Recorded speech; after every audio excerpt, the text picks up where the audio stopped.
안녕하세요. 혹시 돈 때문에 늘 고민이신가요? 근데 혹시 진짜 문제는 돈이 없는 게 아니라 돈에 대한 우리 생각이 애초에 잘못된 거라면 어떨까요? 오늘은 돈의 힘에 대한 아주 새로운 철학을 한번 제대로 파헤쳐 보겠습니다. 이 질문 다들 한 번쯤은 해보셨죠?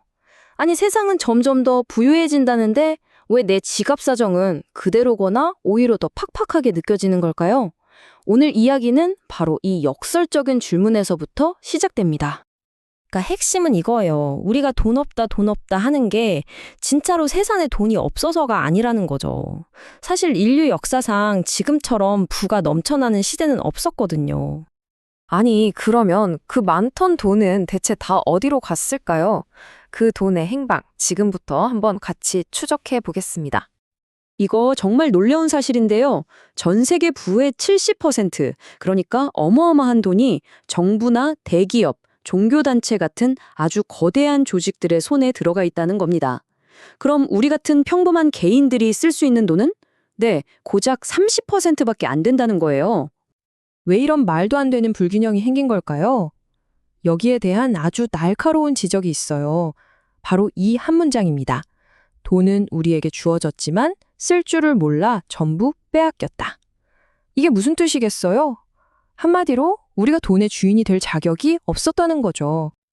네, 바로 이 지점이 오늘 이야기의 가장 중요한 핵심입니다. 진짜 문제는 돈이 부족한 게 아니에요.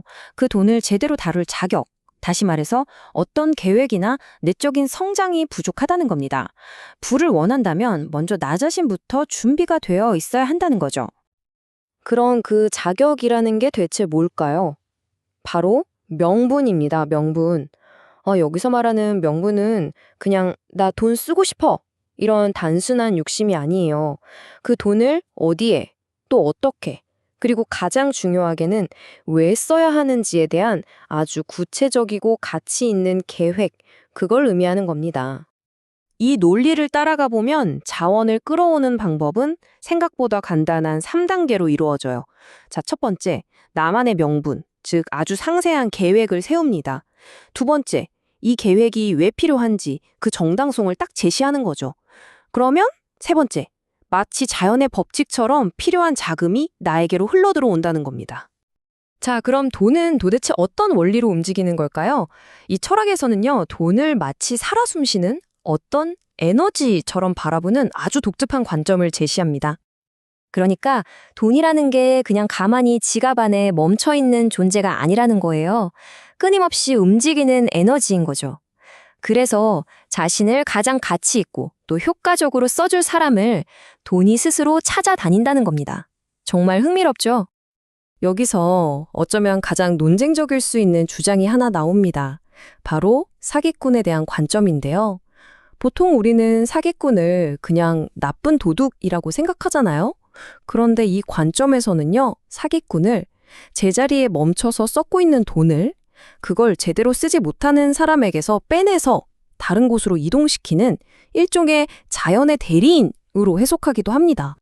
자, 여기서 오해하면 안 됩니다. 사기꾼을 옹호하자는 게 절대 아니에요. 핵심은 이거죠.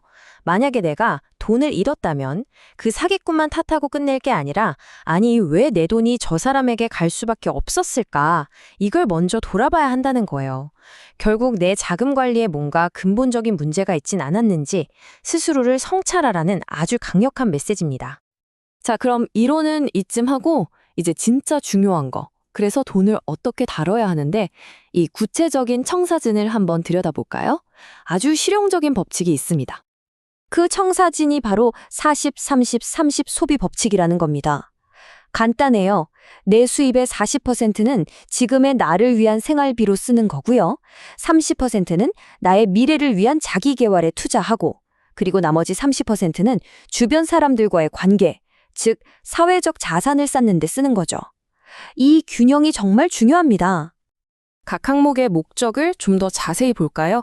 40%는 현재의 내 삶을 안정적으로 지키기 위한 거고요. 30%는 내 가치를 높여서 미래의 기회를 잡기 위한 투자, 그리고 나머지 30%는 좋은 사람들과의 관계를 돈독히 해서 내 곁을 튼튼하게 만드는 그런 투자라고 볼 수 있습니다.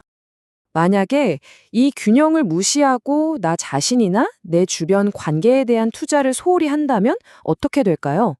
네, 당연히 취약해지겠죠. 외부에서 작은 충격만 와도 그냥 쉽게 흔들려 버리고 결국 그렇게 아등바등 모은 돈마저 지키지 못하게 될 수도 있다는 겁니다. 자, 이제 이 철학의 마지막 핵심 원칙으로 한번 넘어가 보겠습니다. 바로 왜 돈을 그냥 쌓아두기만 하면 안 되는가에 대한 이야기입니다. 여기서 정말 강력한 메시지가 나옵니다. 이제는요, 돈을 무작정 모으는 시대가 아니라는 겁니다. 현명하게 쓰는 시대라는 거죠. 근데 여기서 쓴다는 걸 오해하면 안 돼요. 중요한 구분이 하나 있는데 바로 쌓아두기와 쉬게 두기의 차이입니다. 그냥 막연한 두려움 때문에 써야 할 곳에도 안 쓰고 억지로 돈을 묶어두는 거, 이게 바로 쌓아두기인데요. 이건 돈을 썩게 만들어서 결국 빼앗기게 만들어요. 반면에 나를 위해 또 관계를 위해 필요한 곳에 다 쓰고 자연스럽게 남은 돈이 쌓이는 것, 이걸 쉬게 두기라고 합니다. 이건 언제든 좋은 명분을 위해 쓸 준비가 된 아주 건강한 돈이죠.